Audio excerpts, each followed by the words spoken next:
Yes. Excellent.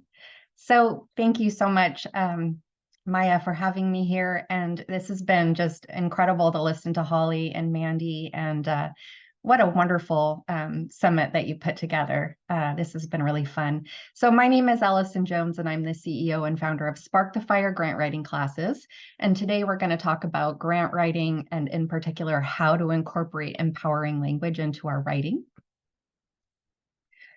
Just a little bit about me. I'm a grant writing professor. I teach at Western Washington University, Evergreen College, Seattle colleges, and I love to be a speaker and a trainer at conferences and so on. And I'm an eternal optimist. I believe that individuals can make a difference. And for me, that is what this is all about. Money is great, but it's having that meaningful work in your life is what is the most motivating. And so I do have some slides to download, as well as a little workbook. So if you want to scan the QR code, you can follow along with the slides in the workbook or refer back to them later. And other than that, I'm just going to jump right in here. So this summit is talking about freelancing, and you might ask, why do we need to know about storytelling and using empowering language in grants? And the reason is because as grant writers, we're leaders in the nonprofit sector. And this topic is so important right now because we need to do a better job of empowering community members to be the heroes of their own lives. And that's what this talk is all about. So I'm wondering, does this look familiar to anyone? You can write in the chat.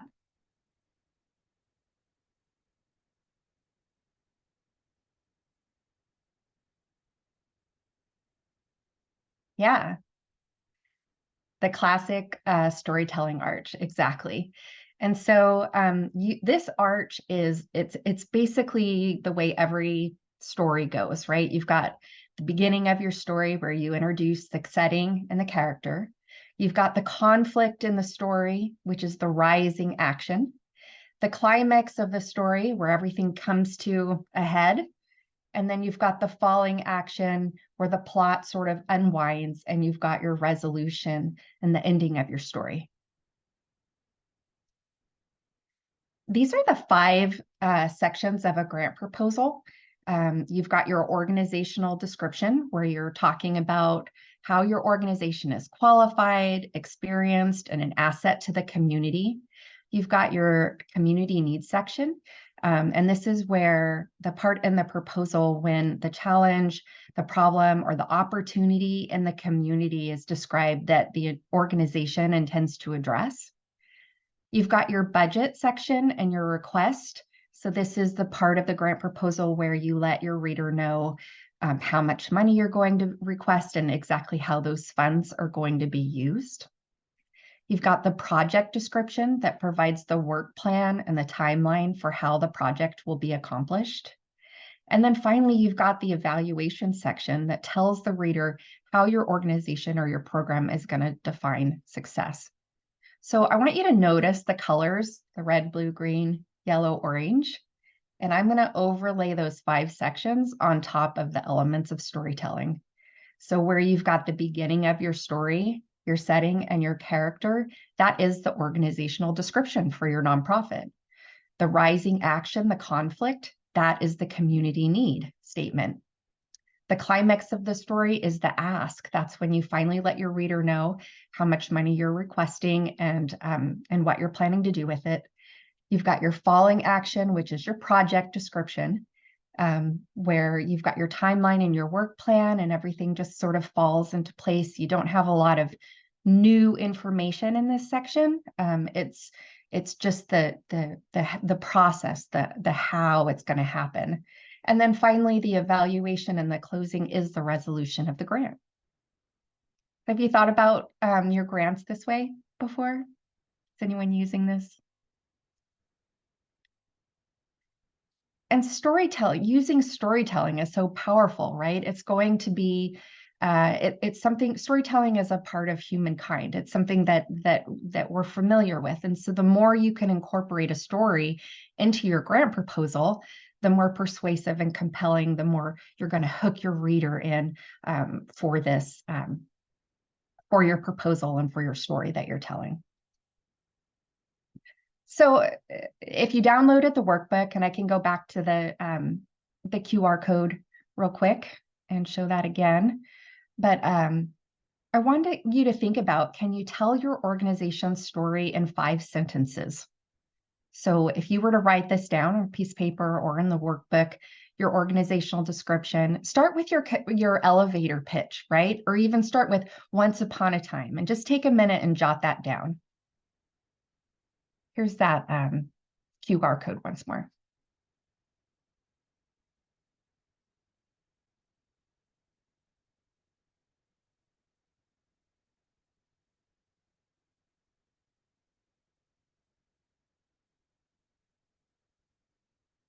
So telling your organization's story in 5 sentences.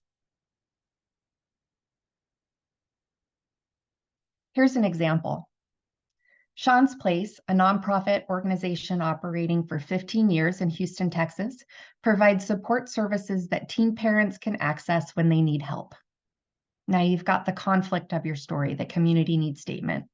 The rate of teenage pregnancy in Texas is rising, and more than 1 in 6 teens who have birth in 2020 already had a child, making these teens many of these teens are seeking opportunities to prepare for becoming better parents.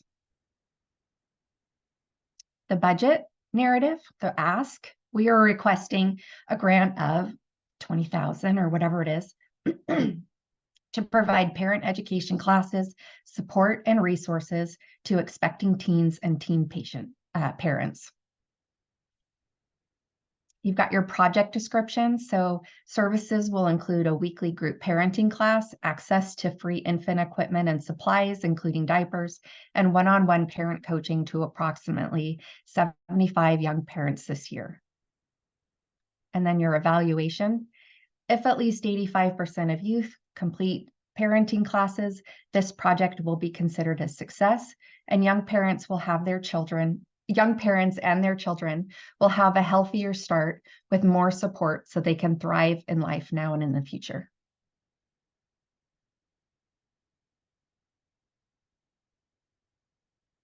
So they're kind of long sentences, and maybe you need 2 sentences per section, but try to get out your story in that way.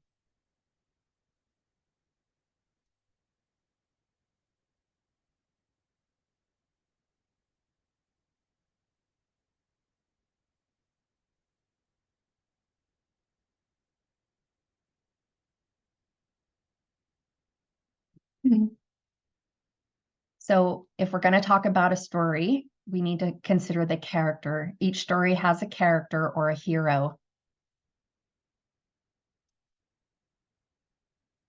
And with our nonprofits and with our grant writing, we really want to avoid the savior narrative. The role of our organization, the nonprofit organization, is to illustrate impact and to tell stories without trivializing people's lives. Organizations play a supportive role, not a leading one. So how can you do that? How can you tell the story of your nonprofit, talk about the services that you provide without the nonprofit being the hero of the story? And that's what we're gonna get really nitty gritty into the words today to talk about that. So there's a study. This was a study at Stanford University, and it looked at the narrative language used by organizations on the individuals it served, from information on your website, on your social media, on your brochures, even the information that was handed out to your program participants. And the study found that when organizations use language that increased dignity and reduced shame, it actually increased their participants' motivation and confidence. And as a result, individuals working with organizations that used empowering language had better service outcomes than organizations that use shaming or disparaging language.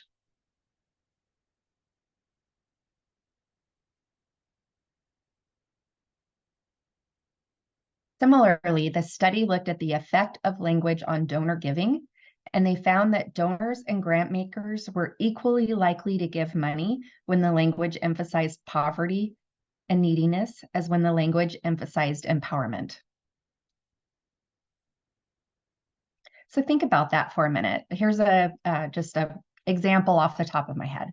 Let's say your nonprofit has a program that provides financial assistance for your participants. Maybe you call this program the, oh gosh, it's so early in the morning, I'm trying to think. Maybe it's giving a handout program.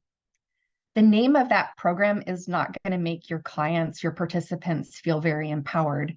But if you name the program something else like investing in your future, now the client is going to feel much more empowered. So even the names of our programs, this comes up in. So if donors are equally motivated to give, and empowerment language produces better program outcomes, there's absolutely no reason to use disparaging language.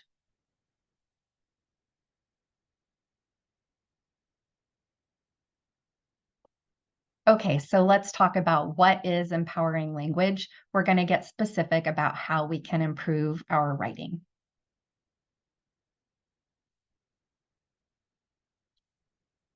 So first, we can use people-first language. In other words, making personhood the most important characteristic of every person and putting descriptive social identities like wealth or lack of wealth as secondary. Most people here are probably already familiar with that, right? We don't say homeless people anymore. We say individuals experiencing homelessness or individuals experiencing houselessness.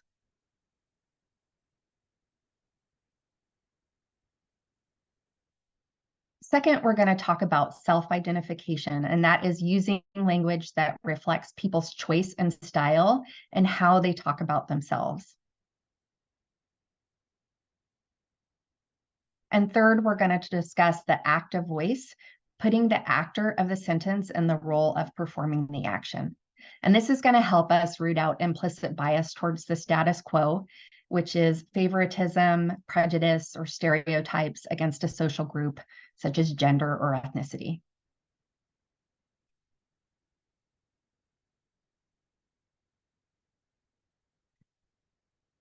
I was reading one of my students' grant proposals one time, and it noted that the goal of the project was to reduce cavities and poor dental hygiene. So when you think about cavities and poor dental hygiene, what image pops up in your mind? Tell me in the chat.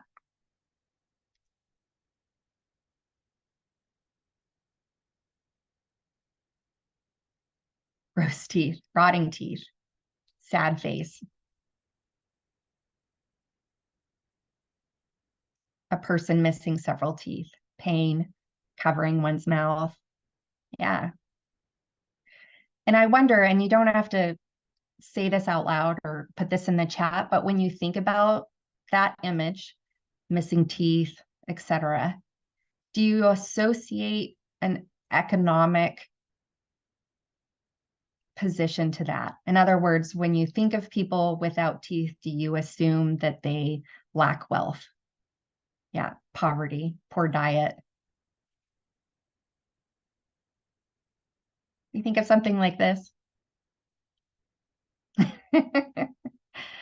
And this is the image that came up into my mind, and it was negative. And your implicit bias might make you assume something about this person's economic status. And that's not what we want our readers to think about. Also, keep in mind that brain research shows that when something is too disturbing, some people just block all of their emotions completely and they turn their back on it. So when we're presenting in our, I'm going to shift this slide so we don't have to get that anymore. But as we are writing our grant proposals, we want to make sure that there's always this element of hope. We don't want to ever paint a picture that things are so bleak that your reader is going to sort of turn their back on your proposal and go, I just can't deal with that. That's too much. So, so I asked my student, how can you frame the goal in the positive instead of the negative? Again, the negative was that the organization's goal was to reduce cavities and poor dental hygiene. And she rewrote the goal of the project as improving and maintaining good oral hygiene and increasing access to dental care. What image pops into your mind now? Improve and maintain good oral hygiene and increase access to dental care. Hollywood smile, happiness, smiles, positive, happy, healthy kids, smiley teeth, positive, yes. Clean, shiny teeth and someone who can smile again. Absolutely. Maybe you think of something like this, right? Is that kind of the image that popped up for you? These words paint an empowering picture.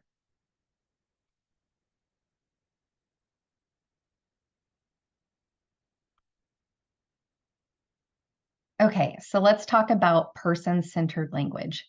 First, we want to talk about things that people are experiencing rather than identifying people as being in a certain state.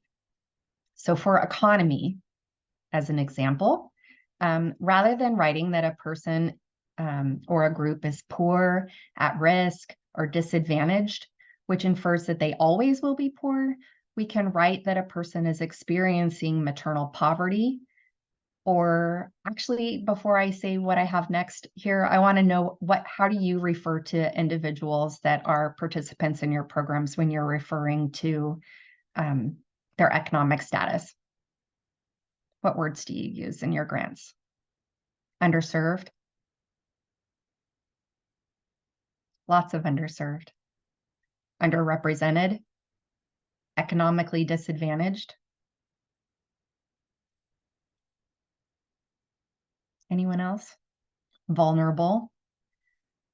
Whoa, it went really fast. From disinvested communities, at risk, Pell eligible, directly impacted, historically underinvested, yeah, underserved, disadvantaged. Are these negative terms? Is there a way to say this in the positive? Historically overlooked. Could you write that these individuals are increasing their financial stability instead? Could you write that they're increasing their wealth? And would it mean the same thing? This is using empowering language. So in your workbook, if you're looking at the workbook, or if you don't have the workbook, just jot it down on page on your paper. But in the workbook, it's on page 4. I want you to jot down some ideas for words that you plan to use to describe a person or a group's economic situation.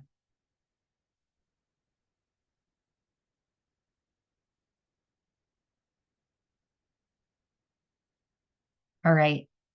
For ancestry, use language that centers the experiences and stories of those whose families have been most affected by colonization for generations.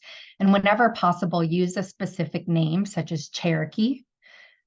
Capitalize proper names of tribes, nationalities, and peoples, and jot down the notes in your workbook.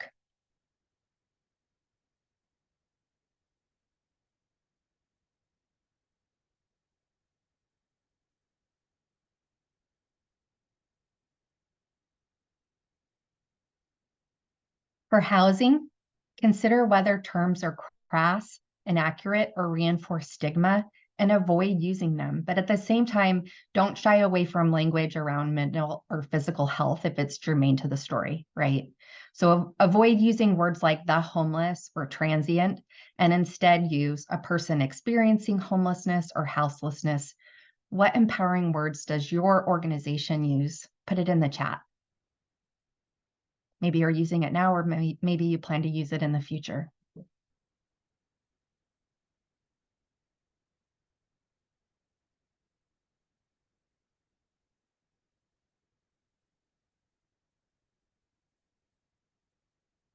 Living in an unsafe environment, individuals seeking secure housing, persons experiencing temporary dislocated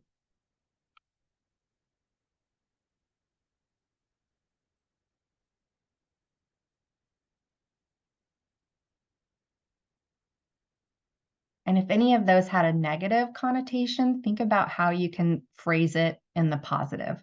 So just like our example about the dental care, instead of reducing cavities, we said increasing oral hygiene. Families seeking stable homes. Empowered communities.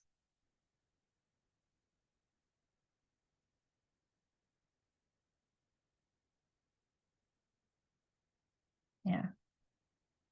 You know, the funny thing about, I'm just reading the chat, and to me, one of the funny things, and I don't want to get on a soapbox here, but when we say a person experiencing homelessness or experiencing houselessness, I think it's important not to assume that everybody wants to have a house, right? There's people that really actually prefer a nomadic lifestyle. And so when we're always trying to house people, I don't know that that is actually serving what individuals want for themselves. So I think we need to keep that in mind too. All right, self-identification. So you always want to use the language that's preferred by the group or the person being referred to. If you don't know, ask. So in terms of race or ethnicity, learn the most specific terminology or the term preferred by the group or the person concerned. Remember to mention the race or the color of white people too. Have you seen that in a grant proposal before where you list all the different races and ethnicity, but white is not on there? That's savior mentality. Combine names of continents such as African American, Afro-Cuban. Capitalize these. Jot down your ideas in the workbook. If you're following along in the workbook, it's on page 5.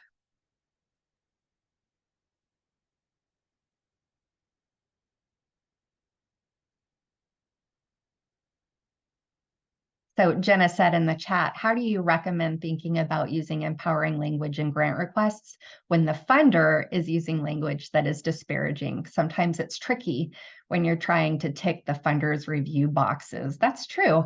You know, as grant writers, though, I feel like we are the leaders in this path. And so sometimes it's our job to educate grant makers and introduce them to these terms. They might not have heard about them yet. But once we can, you know, anytime you're using a new term within your grant proposal, you can always define it for your readers. So you could say increasing wealth, and then in parentheses, the first time you could say something like formerly known as poor and disadvantaged or something like that. So we can always define the terms and let the grant makers know why we're using the terms that we're using and why it's important, and educate.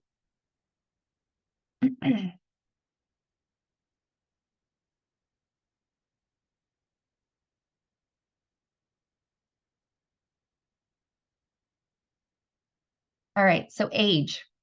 Always list the specific age numbers rather than assigning vague categories that might create negative connotations. Ask.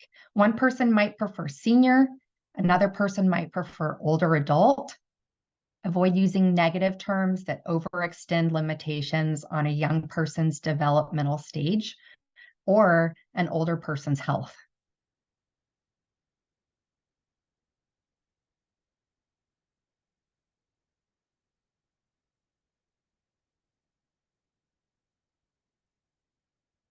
Disability. Always ask the preferred terminology. Avoid language that villainizes or sentimentalizes people with disabilities. Avoid phrasing that equates thin or able-bodied people with health. Don't assume that someone is not living with a disability. Remember that some disabilities are invisible. Jot down your notes in your workbook on page 5 or put them in the chat. What words are you using currently and what words are you going to use moving forward?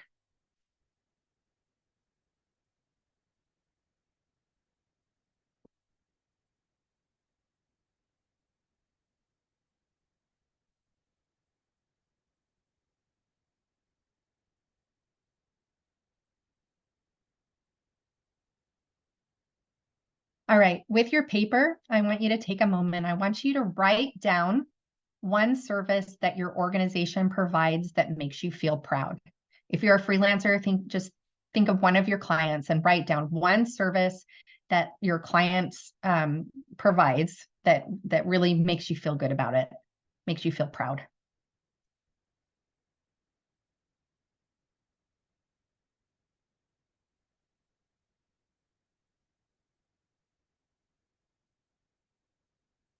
You can type it in the chat if you want. One service your organization provides that makes you feel proud.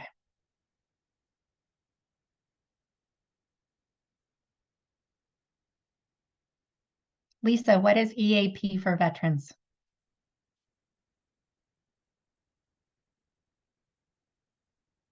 Training and job placement, giving kids hope. Kimberly, how do you give kids hope? What is the service that you provide?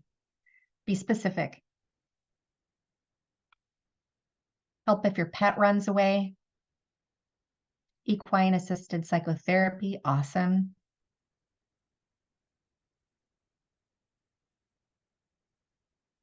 Free haircuts for anyone in need. That's specific. I love that. Support groups for parents and caregivers, vocational job opportunities.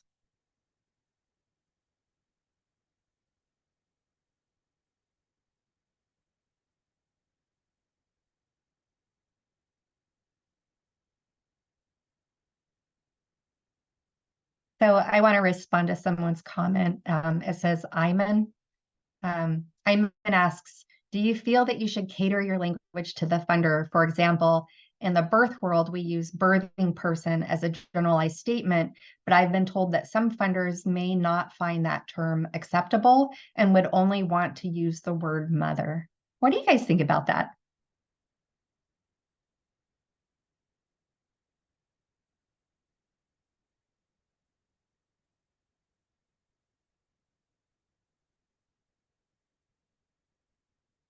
Oh, wow, there's a lot of different opinions on that.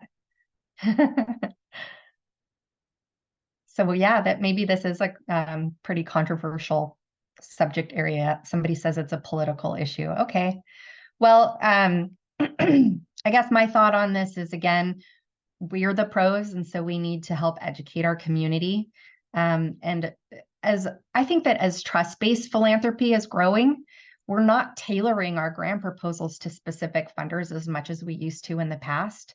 Instead, we're writing grant proposals that are more generalized, that could be sent to any funder. If you're not familiar yet with trust-based philanthropy, it's basically where grant makers are wanting to take the burden of grant writing off of our plate so that we can do more of our actual work helping the community, serving the community. And so these grant makers, sorry about that. These grant makers are saying, instead of filling out our application form, send us a application that you sent to any other funder. Don't even change the words on it. Just send it to us. And then we're going to do the research to learn more about your organization. So I would say, just to be very specific about this, I would say use the term that your organization feels is the empowering and the correct term to use. And then if it's unfamiliar to people that you're writing to, then define it in parentheses or in a sentence so that people understand why you're saying the word that you're saying or writing the word that you're saying, and what it means. Okay, so I'm going to move on. I know there's some more questions, but I want to, we'll come back to those questions for sure. So the last way that we can use person-centered language is to write in an active voice. And a simple example is the sentence, the ball is being chased by the dog, and that's a passive voice. So to provide an active voice, we would write that the dog chases the ball, right? So the passive verb is being, the active verb is chases. We're putting the subject of the sentence at the beginning, doing the action. So I don't know about you, I love Grammarly. I use Grammarly all the time. And a lot of times it says, that's the passive voice, that's the passive voice. And so how do you fix the passive voice? And it's always that you think about who is performing the action. You introduce the subject of the sentence. So Here's a list of active verbs. Just take a look at these, but all you have to do is Google active verbs for grant writing, and you'll come up with tons of lists like this. So these are stronger words. They also help you write more concisely.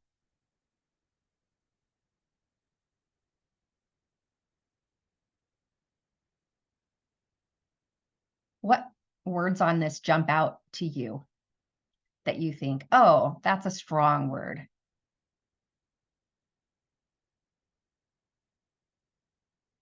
Grow. Some of these words just have this positive connotation just by reading them. Discover, inspire. It's a lot of people giving a thumbs up for Grammarly. That's great. Promote, elevate, unite, unify. I love those. They almost make me excited just hearing them. Unite. And I go, yes, I want to unite. That's so awesome. Restore, respond, accelerate, acquire, extract.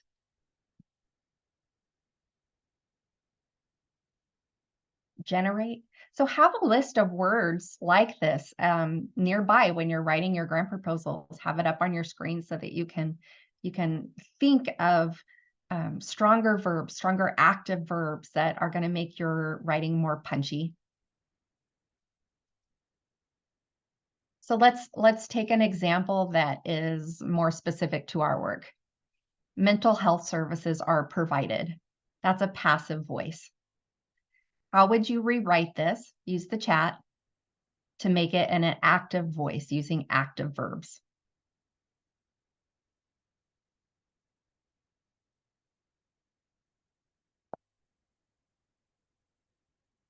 We provide mental health services. X provides mental health services. Exactly. The nonprofit organization provides mental health services to community members in need. We've got the active voice, but the story's hero here is the nonprofit organization. And then we have community members in need, which is also a negative connotation. So how can we take this sentence, just probably a sentence you use all the time in your grant writing, right? Your nonprofit organization provides a service. And how can we make the participants of our program the heroes of their own story? Any ideas? We're going to have to put our participants as the person, the subject that is taking the action.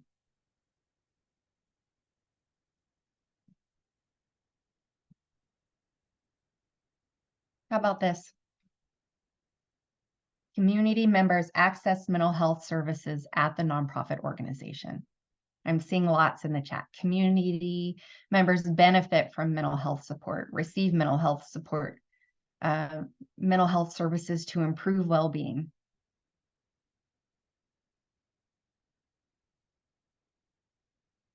Great. Isn't that a small shift, but it makes a difference? And does it make the organization sound any less important than it did before? I don't think so. The nonprofit plays the supporting role. Let's do another example. The program shelters 30 homeless men each night. So there's multiple problems here, right? For one thing, we have homeless men, and that's not person-centered. So how do we rewrite this? How can we make this better? Stephanie says, I like the term neighbors instead of members. Yep. Members, participants, neighbors. Even the way that we reference those who are participating in our services can make a difference. For arts organizations, sometimes it's the audience.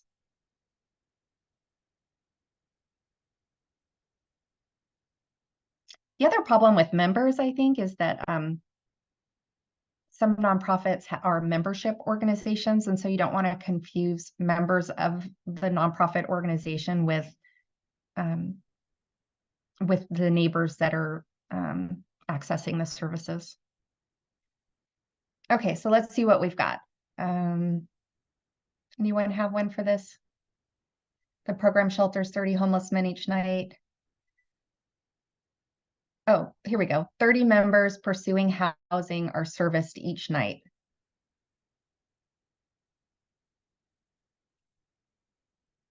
Sunday doesn't like are serviced. That cracked me up. 30 of our experiencing homelessness find shelter with us each night. 30 men discover shelter service. We use outdoor friendly. That's interesting. All right, here's what I got. 30 men experiencing homelessness find shelter each night at the program. They take the active role. They find the shelter. There's probably even a stronger word than find.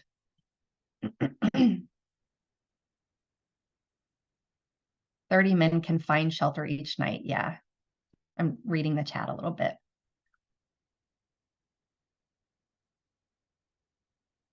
All right, let's do another example. The center improves the health and well-being of each person we serve. How can we make individuals the hero of their own story?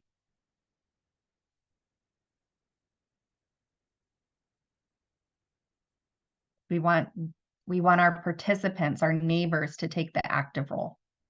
They're the subject.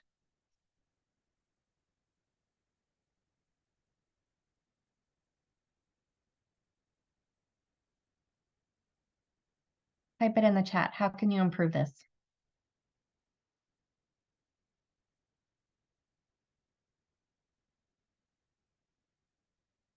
Our community members improve their health and well-being through our services. Yes. Participants are able to improve their health and well-being through our center. Community members improve their health and well-being by accessing services at the center. Every neighbor can discover health and well-being at the center. These are great.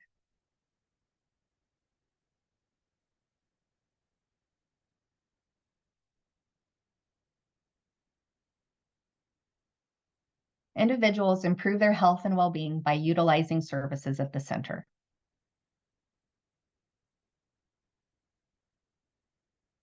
Ready for another one?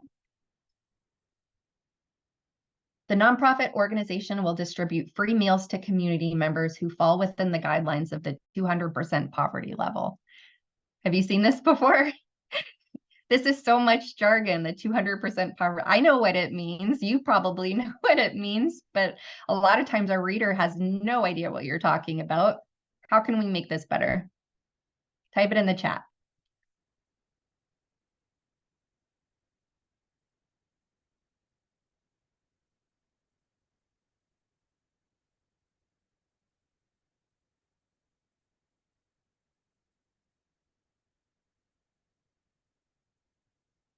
So we want our community members or our neighbors, we want them to be the subject.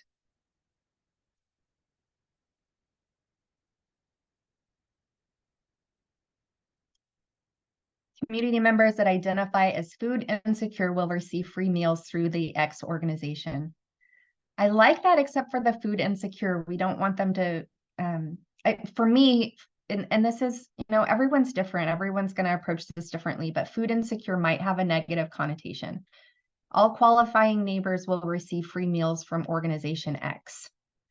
Participants who qualify. Community members experiencing food insecurity feed their bodies and their souls sharing a meal at our nonprofit organization. That's beautifully written.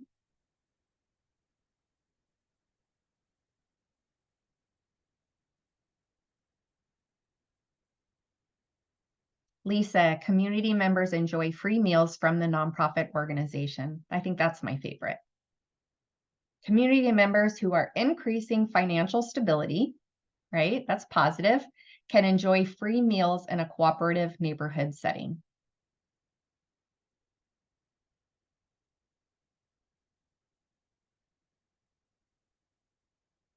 What do you think of that? Is it better?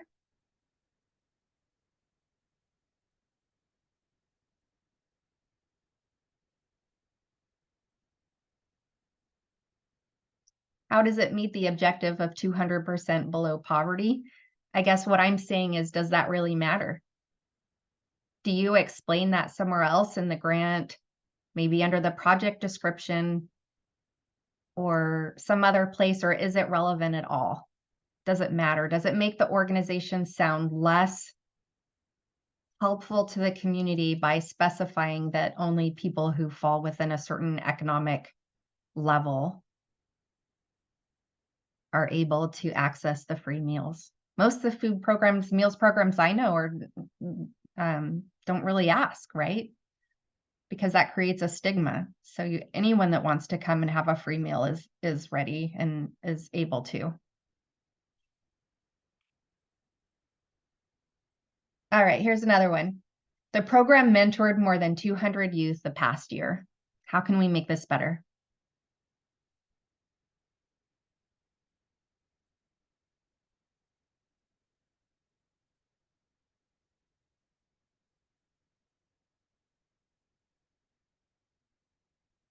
Shay is saying to put the 200% range within the outputs or the outcomes. Good idea. Describe the youth.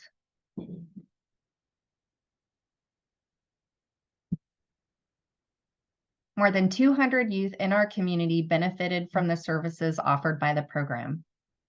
200 youth were empowered last year.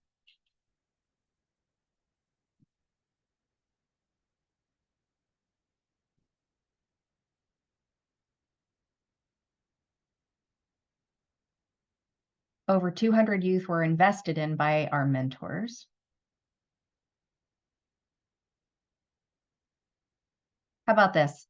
More than 200 youth aged 14 to 17. So we're getting specific about the age because we don't want people to assume that it's an age group that we're not serving. So getting specific about the age 14 to 17 years, engaged in mentoring services last year. I like engaged because it shows that they took part in the program. They weren't just passive in the program. They engaged with the program. They engaged in mentoring.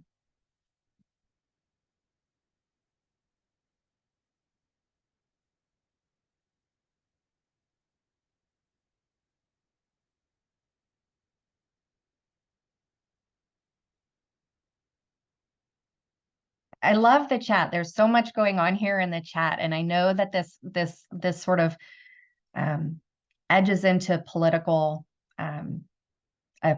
debate, and of course we don't want to get into that today. I think what's most important here is to just start thinking about what works for you, what works for your organization, what makes you feel proud, and what sounds empowering for your clients. I think the more we even go this direction, the more we even try to go this direction in our writing, the better it's going to be. Because remember the study, when we use empowering language for our program participants, they have better outcomes.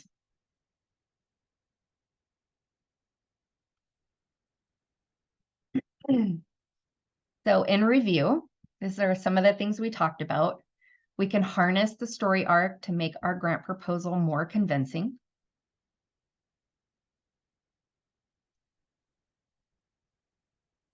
We can use empowering language when referring to our program participants, and doing so will actually increase their confidence and their motivation to succeed.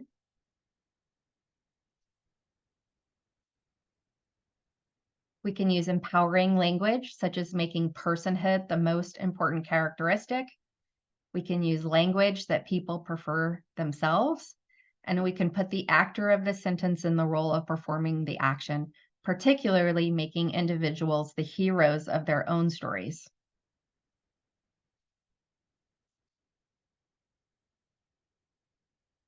So I'm going to take questions now. And again, my name is Allison Jones, and I'm with Spark the Fire grant writing classes.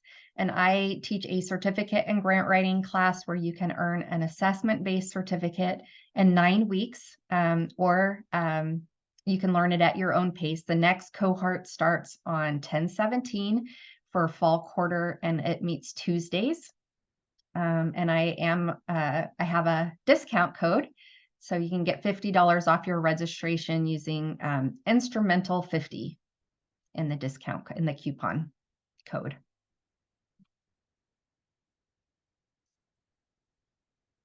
My class is named as one of the best grant writing courses of 2023 by Instrumentl, 2 years running, 2022 and 2023. And it is accepted by GPA, GPCI, and CFRE as 24 points towards earning your credential. So you can learn more about my classes at sparkthefiregrantwriting.com. So again, I'd love to take questions now. And here again is the QR code if you want to access the workbook and the slides again. Great, Allison. Thank you so much. Yeah, Ryan, would you like to address the questions in the chat? Yeah, thank you, Allison. We've had a few questions come in as you're doing your session. Shay asked a question just a moment ago, though, and she asked, or she said, I think my biggest issue is when to use formal language versus informal language to get to their heart. Federal and government funders, definitely it's more formal, but is it recommended to be more formal or informal with foundations? I guess she's looking for advice on when to be formal or informal. Right, great question. So I review grants for federal entities, schools out Washington, several different foundations. What I'm seeing now is that instead of having scientists read our grant proposals or board members of foundations reading our grant proposals, a lot of grant makers are now bringing in peer reviewers. So they're bringing in individuals that are working in the community and that are just like you and I, executive directors of nonprofit organizations, program managers, and so on. And so with that in mind, I am encouraging my students to use first person plural. So we, our programs, instead of the more formal third person, and, really avoiding a lot of jargon, or at least defining your jargon, much more informal writing overall that, yes, tugs at the heartstrings, resonates with people, doesn't sound like you're at arm's length. Great. We had another question from Moon. This is a good one. We'd love to get your advice on this. They say, do you work with clients who do not identify with language which is empowering for others? I work with some religious organizations who, for cultural or religious reasons, feel alienated or uncomfortable with gender or sexuality affirming language, for example.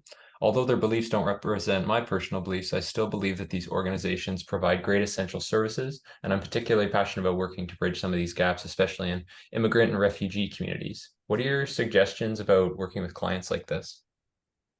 Yeah, so I actually don't do grant writing anymore. I only teach, but I definitely have a lot of students that come from religiously based organizations. And so what I tell my students is there are definitely lots of grant makers out there. Instrumentl knows, right? Lots of grant makers out there that are Christian based or Muslim based or whatever, religiously based. And they are going to be very open and receptive to grant proposals that use the language that the organization is comfortable with. But I would also encourage starting to move those organizations towards finding words that are comfortable for the organization, but also empower individuals. And I know that gets into sticky areas, but maybe finding terminology that is both comfortable for the organization without getting too much into, politics. Great. Allison, is there a checklist or any guiding questions you can provide to help us with, or help us when we're auditing grant proposals for negative language? There's a lot of small things that we need to be aware of. Is there any advice you can share there? I don't have a checklist. I wonder if Holly or Mandy might. I don't know if they're still with us, but that's a great idea. I think that's something that would be really interesting to develop. But I'd say go back to the slides that I had that were here. I'm not going to click through them that way. making a checklist with, let's see here. Are we using first person language?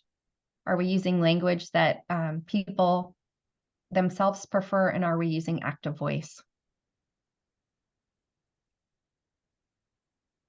Yeah, this is great. Any other questions, folks? Final tips? Final questions? Oh, we've got Matt coming in. He says, I think I usually lean pretty heavily on empowering language, but I also think it is often the longer way of saying things.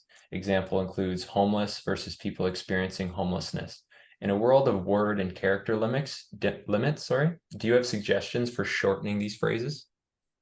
Yeah, I think we can still use those phrases and then shorten our sentences in other places. For example, using active verbs is going to make your sentence shorter. When I first started grant writing, one of the first jobs that I got hired as a grants manager, the woman that was leaving the position had been in that role a long time. And so she gave me this assignment, and it was this a page of information about one of the programs that the nonprofit provided. And the activity was to go through and cross off information that the grant maker didn't need to know. And there's a lot of it. Grant makers don't need to know what our requirements for a program are. They don't need to know a lot of the things about how our organization operates, systematically. They don't need to know the inner workings. The information that grant makers need to know are, how are we making an impact? What are our outcomes? What are our objectives? And so on. So I think there's a way to bridge both. Save your characters, but still use the phrases that are empowering.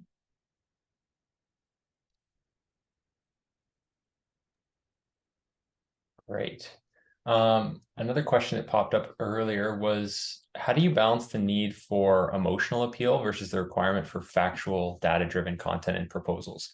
Is there a way to do both, or how do you answer someone who's leaning more one way or the other? Yeah, I think that's, that should be part of the checklist, right? Is making sure that your grant proposal includes both. So you want to tell this story. You want to bring in maybe client quotes or stories about clients or stories with our clients, but also bringing in the metrics, because you never know who's reading it. It might be someone that's really motivated by statistics and numbers. It might be somebody that's more motivated by the storytelling. And so just have a balance, have both in your grant proposal, and then you're covering all bases. Fantastic. Any last questions, anybody?